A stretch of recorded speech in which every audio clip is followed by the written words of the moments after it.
Critical situation आहे आणि इकडे नाग आणि तिकडनं सर हलवत होते काठी, कारण की दुसऱ्यांकडे दिलं तरी पण थोडा प्रॉब्लेम होऊ शकतो आणि अशा तऱ्हेने आम्ही रेस्क्यू केलेला आहे। तर बघू शकता पूर्ण झाडी वगैरे आहे ह्या साईडला आणि मी असं थांबते स्लिप होईल आरामात।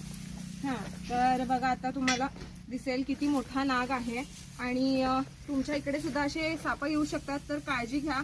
आणि बघा त्याला मी पकडले माझ्या हातात आणि थोडंसं कात सुद्धा टाकलेला आहे तो, जसं त्यांनी हलवत वगैरे होते तेव्हा काट टाकलाय। तर आता मी त्या साईडला घेऊन जाते आणि नक्की व्हिडिओ कसा वाटला नक्की सांगा। तुमच्या राहत्या ठिकाणी सुद्धा येऊ शकतात आणि वडगाव एरियामध्ये आहे आणि पूर्ण आजूबाजूला बघू शकता झाडी वगैरे आहे, ह्या साईडला साप राहणारच। तर काळजी घ्या, धन्यवाद। नक्की सांगा व्हिडिओ कसा वाटला।